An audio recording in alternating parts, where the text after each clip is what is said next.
Social మీడియాలో చిన్న పోస్టులు పెడితేనే అక్రమంగా అరెస్టులు చేస్తూ వైసీపీ నాయకులపై రాష్ట్రంలో కక్ష సాధింపులకు పాల్పడుతున్నారని మాజీ మేయర్ వసీం తీవ్రస్థాయిలో ఆగ్రహం వ్యక్తం చేశారు.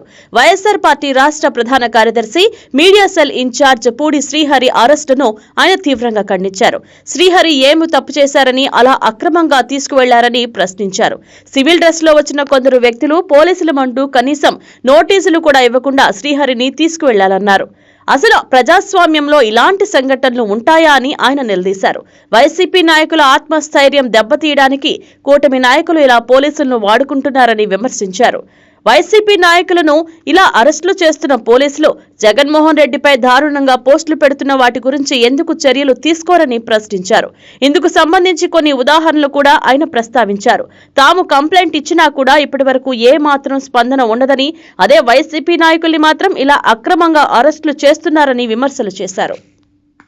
మన రాష్ట్రంలో డాక్టర్ బిఆర్ అంబేద్కర్ గారు రచించిన రాజ్యాంగం నడుస్తుందా, లేదా నారా లోకేష్ గారు రచించిన రెడ్ బుక్ రాజ్యాంగం నడుస్తుందో ప్రజలందరికీ కూడా తెలిసిన విషయమే.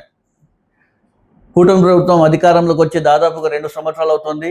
ఈ 2 సంవత్సరాల కాలంలో ఏ విధమైన వైఎస్ఆర్సీపీ శ్రేణులపైన, నాయకులపైన, కార్యకర్తలపైన ఏ విధమైన అరాచకాలు చేస్తున్నారో, కక్ష సాధింపుతో అక్రమ కేసులు కావచ్చు, అక్రమ అరెస్టులు కావచ్చు, ఏ విధంగా చేస్తున్నారో కూడా మన ముందు కూడా ఒకసారి గమనించాలి. ఎవరు ఏ ఒక్కరైనా కూడా ఒక చిన్న సోషల్ మీడియాలో పోస్ట్ పెట్టినామన్నా కూడా ఖచ్చితంగా వానికి ఇబ్బంది పెట్టే రకం ఈరోజు మనం కూడా ఒకసారి గమనిస్తున్నాం. అసలు మేము ప్రజాస్వామ్య దేశంలో ఉన్నామా లేకపోతే ఎక్కడ ఉన్నామో కూడా ఒకసారి గమనించాల్సిన పరిస్థితి కూడా మీ అందరికీ తెలియజేస్తున్నాను. మొన్నటి రోజు మనం చూసుకుంటే కూటమి ప్రభుత్వం నాయకులందరూ కూడా డాక్టర్ బిఆర్ అంబేద్కర్ గారి రాజ్యాంగం అమలు చేయాలా, పక్కాగా ఆయన రచించిన రాజ్యాంగాన్ని మనం అమలు చేసుకుంటూ ముందుకు పోవాలా, ఆయన అడుగుజాడల్లో మనం ముందుకు పోవాలా, ఆయన స్ఫూర్తితో ముందుకు పోవాలని చెప్పేసి మన డాక్టర్ బిఆర్ అంబేద్కర్ గారి జయంతి వేడుకల్లో చంద్రబాబు నాయుడు గారు కావచ్చు, లోకేష్ గారు కావచ్చు, వారి నాయకులు చెప్పడం జరిగింది.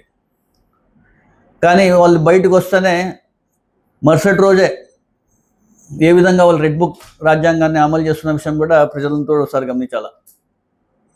వైఎస్ఆర్సీపీ సీనియర్ జర్నలిస్ట్, ప్రధాన కార్యదర్శి, మీడియా విభాగం చూస్తున్నారు. ఆయన గతంలో జగన్మోహన్ రెడ్డి గారికి చీఫ్ పబ్లిక్ రిలేషన్స్ ఆఫీసర్గా కూడా పనిచేసిన వ్యక్తి పూడి శ్రీహరి గారిని ఏ విధంగా అక్రమ అరెస్ట్ చేసిన విషయం కూడా యావత్ రాష్ట్రం కూడా నిన్న చూడడం జరిగింది.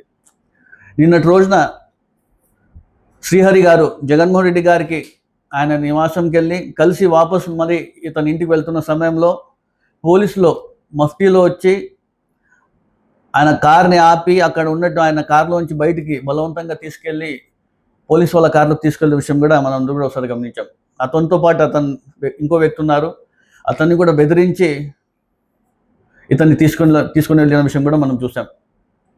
ఇతను తీసుకుని వెళ్ళడమే కాకుండా మరి కొంతమంది పోలీసులు శ్రీహరి వారి ఇంటికి వెళ్ళి ఇంట్లో సోదాలు చేసిన విషయం కూడా మనం కూడా ఒకసారి గమనించాం. కుటుంబ సభ్యులందరూ కూడా ఎక్కడ తీసుకెళ్లారు, ఎందుకు తీసుకెళ్లారంటే ఏం చెప్పకపోవడం కూడా ఏ విధమైన రాజ్యాంగం వీళ్ళు నడిపిస్తున్న విషయం కూడా ప్రజలందరూ కూడా ఒకసారి గమనించాలి. కేవలం కక్ష సాధింపుతో వైఎస్ఆర్సీపీ నాయకులు ఎవరైతే వైఎస్ జగన్మోహన్ రెడ్డి గారికి దగ్గరగా ఉన్నారో, ఎవరైతే కూటమి నాయకులు కూటమి ప్రభుత్వానికి సంబంధించి వారి తప్పుల్ని ఎత్తి చూపిస్తుంటే, వాళ్ళని అప్పటికప్పుడు ప్రశ్నిస్తుంటే వాళ్ళని టార్గెట్ చేస్తూ ఖచ్చితంగా ఈరోజు వాళ్ళని ఇబ్బంది పెట్టాలని చెప్పేసి ఈరోజు అక్రమ కేసులు, అక్రమ అరెస్టులు చేస్తున్న విషయం కూడా అందరూ గమనించాలి. అసలు పోలీస్ వ్యవస్థ ఉందా లేదా అని కూడా అనుమానం కలుగుతుంది ఈరోజు. అసలు పోలీస్ అనేవారు న్యాయం వైపు ఉండాలి. కేవలం వాళ్ళు కూటమి ప్రభుత్వానికి చూసుకొని ఏ విధంగా కూటమి నాయకులు చెప్తున్నారో ఆ విధంగా ముందుకు పోతున్న విషయం కూడా ప్రజలందరూ కూడా ఒకసారి గమనించాలని తెలియజేస్తున్నాను. అదేవిధంగా నిన్నటి రోజున జగన్మోహన్ రెడ్డి గారు నెల్లూరు జిల్లా జువెనైల్ దిన్నాకి షిప్పింగ్ హార్బర్కి సంబంధించి అక్కడ అన్యాయాలకు గురవుతున్నారని చెప్పేసి కూడా అక్కడ వెళ్ళడం జరిగింది. ఎక్కడైతే ఆయన వెళ్తారో జనం ఏ విధంగా వస్తున్నారో, జనసముద్రం ఏ విధంగా ఉందో కూడా ప్రజలందరికీ తెలుసు. జగన్మోహన్ రెడ్డి గారు అధికారంలో ఉన్నా, ప్రతిపక్షంలో ఉన్నా ప్రజలు ఏ విధంగా ఆయనకి స్పందన ఉండే విషయం కూడా వీళ్ళు ఓర్వలేక నిన్న అక్కడ ఎక్కడ ఆ ప్రోగ్రాం అక్కడ హైలైట్ అయిపోతుంది. ఆ ప్రజలందరినీ కూడా మళ్లించడానికి రాష్ట్ర వ్యాప్తంగా ఏదో ఒక న్యూస్ క్రియేట్ చేయాలా, డైవర్షన్ పాలిటిక్స్ చేయాలని చెప్పేసి నిన్నటి రోజున అక్రమ అరెస్ట్ చేసిన విషయం కూడా ప్రజలందరూ కూడా ఒకసారి గమనించాలి. అదేవిధంగా మనం చూసుకుంటే ఎప్పుడైనా చూడండి, జగన్మోహన్ రెడ్డి గారికి ఒక మంచి హైప్ వచ్చే కార్యక్రమం చేసినప్పుడు కానివ్వండి, జగన్మోహన్ రెడ్డి గారు మంచి కార్యక్రమం చేసి ప్రజల్లో ఒక మంచి స్పందన వచ్చినప్పుడు ఖచ్చితంగా వీళ్ళు డైవర్షన్ పాలిటిక్స్ చేస్తారు. ఈ మధ్యకాలంలో మనం చూసుకుంటే మావిగానికి సంబంధించి ప్రజల్లో ఒక మంచి స్పందన ఉంది, ఒక హాట్ టాపిక్గా మారింది. ఏదైతే ఆయన మావిగన్ 110 కిలోమీటర్ల కారిడార్ చెప్పారో ఇది ఒక మంచి ఆలోచన, ఒక మంచి ప్రతిపాదన అని చెప్పేసి ప్రజల్లో చర్చ జరిగేటప్పుడు ఒక డైవర్షన్ పాలిటిక్స్ కింద ఏదో ఒక కార్యక్రమం చేసేది సహజం కూటమి నాయకులు.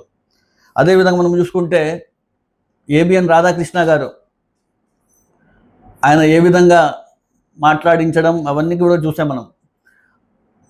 మా రాష్ట్ర వ్యాప్తంగా నాయకులందరూ వెళ్ళి కూడా స్టేషన్లలో కంప్లైంట్ పెడితే ఇప్పటి వరకు యాక్షన్ తీసుకోరు, కేసు నమోదు చేయరు. బిఆర్ నాయుడుకు సంబంధించి టీటీడీ చైర్మన్ గారికి అనేక కంప్లైంట్లు ఇవ్వడం జరిగింది. ఆయన పార్టీలో నుంచి ఆ పదవి నుంచి తొలగించాలని చెప్పడం జరిగింది. ఆ పదవిని తొలగించారు, అతనిపైన ఏ విధమైన చర్యలు తీసుకోరు. అదేవిధంగా మన నగరానికి సంబంధించి మనం చూసుకుంటే స్థానిక ప్రజాప్రతినిధి రుద్రా ఇన్ఫ్రా అని చెప్పేసి వాళ్ళ సమీప బంధువుకు సంబంధించి ఒక కాంట్రాక్ట్ సంస్థ ఫోర్జరీ చేసి ఫ్యాబ్రికేట్ చేసి ఒక సర్టిఫికేట్ క్రియేట్ చేసిన విషయం కూడా అనంతపురం జిల్లాలో అంతా కూడా చూసాం. ఇప్పటి వరకు దానికి సంబంధించి కూడా చర్యలు ఉండవు, యాక్షన్ తీసుకోరు. అదేవిధంగా గతంలో నేను మేయర్గా ఉన్నప్పుడు నా ఛాంబర్లో దౌర్జన్యంగా కూటమి నాయకులు వచ్చేసి నా ఛాంబర్ లోపలికి వచ్చేసి ఆ ఫోటోలు పెట్టాలని చెప్పేసి ఫైల్ అన్నీ తీసేసి గందరగోళం చేసిన విషయం పైన కూడా మేము కంప్లైంట్ ఇస్తే ఇప్పటి వరకు పోలీసులు యాక్షన్ తీసుకోరు.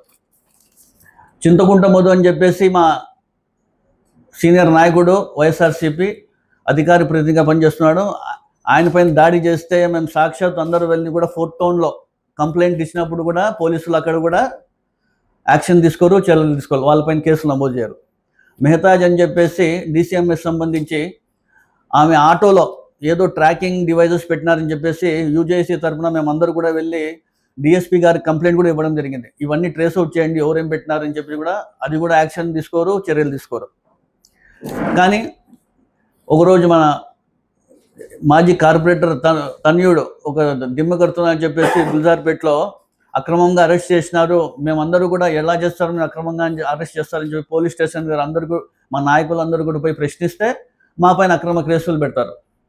ఎక్కడ న్యాయం ఉందో కూడా ఒకసారి పోలీసులందరూ కూడా ఒకసారి గమనించాలని కూడా నేను పోలీసు వాళ్ళని కూడా చెప్పడం జరుగుతుంది.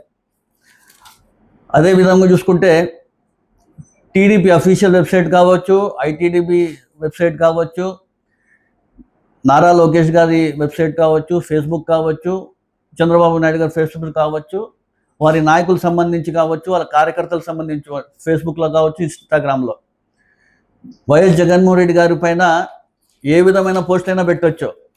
ఈరోజు మనం చూసుకుంటే చెప్తాను, చూడండి, క్రెడిట్ చోరీ డిసార్డర్ అని చెప్పేసి వైఎస్ జగన్మోహన్ రెడ్డి గారి పైన అనేక వంటివి పెట్టడం జరుగుతుంది.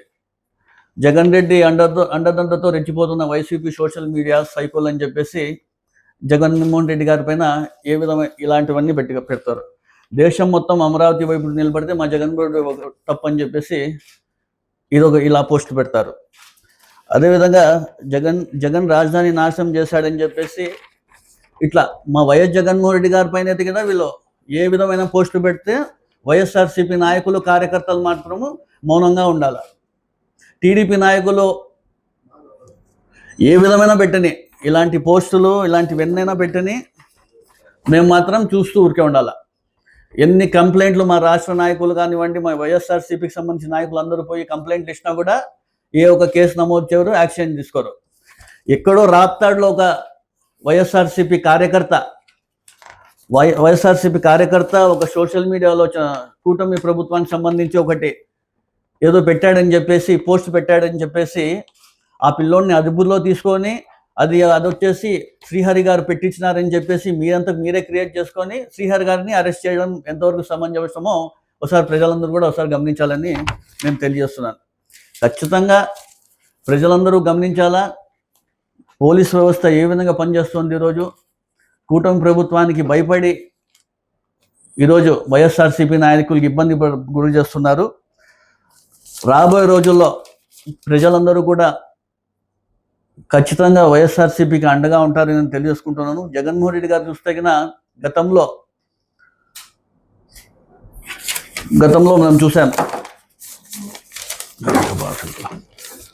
4,56,00,000 కోట్ల రూపాయలు 5 ఏళ్ల కాలంలో జగన్మోహన్ రెడ్డి గారు సంక్షేమం ప్రజలకు అందించారు. అదేవిధంగా 38 పథకాలతో ఏ నాయకుడు చేయని విధంగా పేదలకు అందించిన ఘనత వైఎస్ జగన్మోహన్ రెడ్డి గారు. మీరు సూపర్ 6 హామీలు అని చెప్పేసి అధికారంలోకి రావడం జరిగింది. ఏ ఒక్క హామీని పూర్తి స్థాయిలో నిర్మించకపోవడం, మీ హామీలన్నీ కూడా ఏదో ఒకటి కూడా మీరు ముందుకు తీసుకుపోవడం, కేవలం డైవర్షన్ పాలిటిక్స్లో ప్రజల్ని మభ్యపెట్టుకుంటూ ముందుకు పోతున్న విషయం కూడా అందరికీ తెలుసు. ఇప్పటికి 2 సంవత్సరాలు పూర్తి కాబోతుంది. ఇప్పటికైనా మీరు చెప్పిన హామీలను నెరవేర్చి ప్రజలందరూ కూడా చాలా ఇబ్బంది గురవుతుంది. అవన్నీ కూడా వాళ్ళకి ఖచ్చితంగా మీరు ఆదుకోవాలని చెప్పి తెలియజేసుకుంటూ, రాబోయే రోజుల్లో ఖచ్చితంగా 2029లో జగన్మోహన్ రెడ్డి గారి అధికారంలోకి వస్తారు. అధికారంలోకి వచ్చిన తర్వాత ఎవరెవరైతే ఇప్పుడు ఏమేమి చేస్తున్నారో ఖచ్చితంగా మీకు అవన్నీ కూడా హిస్టరీ రిపీట్స్ అన్నట్లు మీరు ఏ తప్పు చేసినారో మీరు ఖచ్చితంగా అనుభవించి తీరాల్సిందే తెలియజేసుకుంటూ, రాబోయే రోజుల్లో ప్రజలు మీకు బుద్ధి చెప్తారని తెలియజేస్తున్నాను.